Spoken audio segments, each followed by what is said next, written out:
안녕하세요. 이번 시간에도 폐암 이야기를 좀 해보도록 하겠습니다. 특정 직업군이 폐암에 유발될 수 있는 가능성, 즉 산재가 되는지, 그리고 더 나아가서 산재가 됐을 때 영향을 줄 수 있는 것 중에 하나가 평균 임금이라는 개념이 있어요. 그래서 그거에 대해서 좀 말씀을 드려보고자 합니다. 이 역시 이제 저희가 수행을 해서 승인이 된 사례인데요.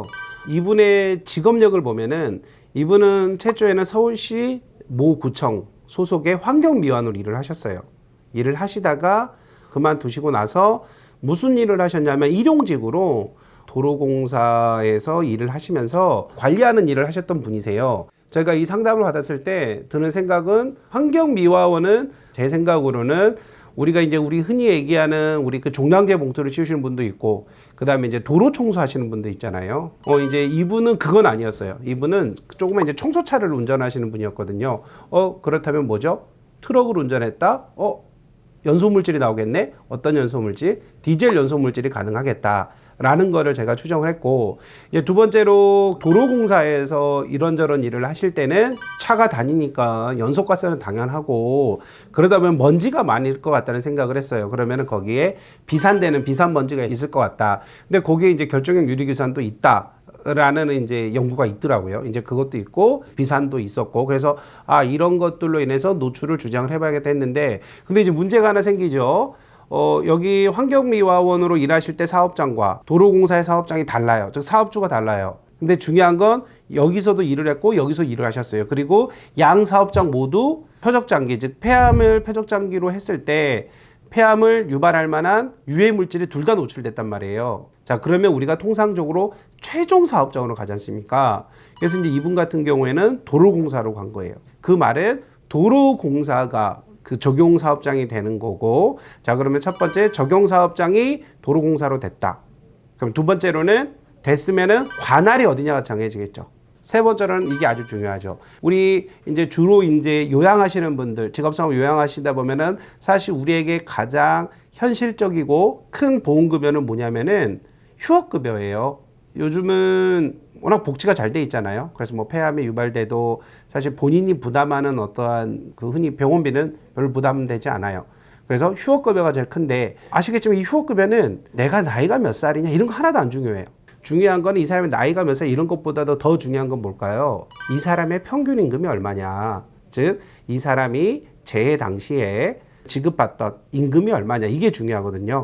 만약에 평균 임금이 10,000원이 차이 나면 그냥 쉽게 한 달이면 30일 있다는 전제로 30만 원인데 이거에 최소 21만 원. 1년이면 대략 240만 원 정도.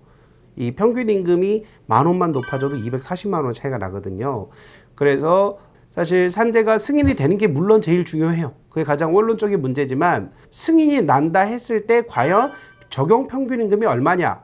즉 이걸 따지기 위해서는 적용해야 되는 사업장이 어디냐. 이게 중요해요. 그래서 이것도 많이 고민을 하셔야 됩니다. 자, 산재가 됐습니다. 즉 폐암이 직업성함을 인정을 받았습니다. 자, 그러면 보험급여 중에 휴업급여가 있다라 했을 때 평균 임금 10,000원만 차이 나도 1년이면 대략 240만 원 이상 이게 차이가 납니다.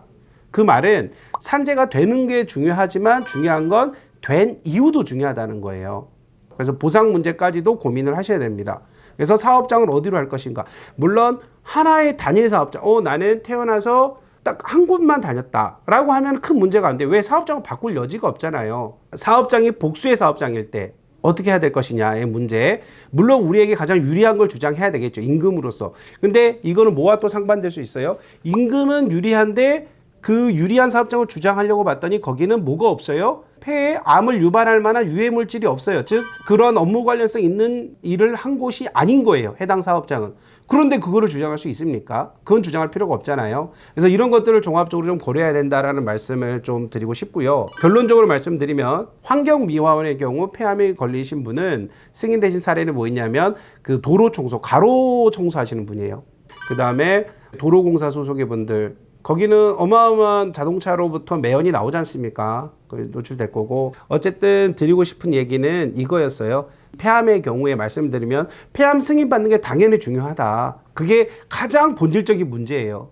근데 두 번째로 된다 했을 때 폐에 영향을 끼치는 이 발암물질, 유해 물질이 노출된 사업장이 복수의 사업장일 경우 사업장 적용을 어떻게 하느냐가 중요하다. 그렇게 됐을 때는 조사하는 관할도 달라지고 더 큰 실익은 그 사업장이 어디로 되냐에 따라서 평균 임금이 달라질 수 있다. 예를 들어서 평균 임금 10,000원 차이가 나면은 요양의 경우에는 휴업급여 대략 250만 원의 차이가 난다라는 거고, 만약에 이게 유족이에요. 그리고 100% 연금을 받았을 때는 이제 대략적인 거예요. 10,000원당이니까 한 달에 대략 16만 원, 아마 1,000 얼마인가 2,000원 정도 부족한 16만 원일 거예요. 16만 원을 잡고 1년이면은 대략 한 190쯤 되나요? 그 금액의 차이가 납니다. 그래서 산재가 되는 것도 중요하지만 내가 더 많은 혜택을 누릴 수 있는 거를 늘 고민을 하셔야 된다는 말씀을 드리고 싶습니다. 끝으로 한 가지 더 있어요. 암의 경우에는 판정위에서 안 하고 서울에서만 했잖아요. 근데 서울이 최근에 판정위원회가 두 개로 나눠졌어요. 북부와 남부. 그래서 이제 서울 북부는 주로 서울 북쪽과 강원도권에 있는 곳, 그다음에 남부는 서울 남부만 하는데, 직업성 암의 경우에는 서울 남부에서만 현재까지는 하고 있습니다. 그래서 사실 관할은 큰 문제가 없어요. 왜요? 사실 직업성 암은 최종적으로 판단하는 곳은 어디다? 질병판정위원회에서 판단하니까. 제가 기회가 된다면 요즘 이 직업성 암뿐만 아니라 이 직업병의 경우, 제가 저번에도 한번 말씀을 드렸는데 이 전문조사가 엄청 활발해졌거든요.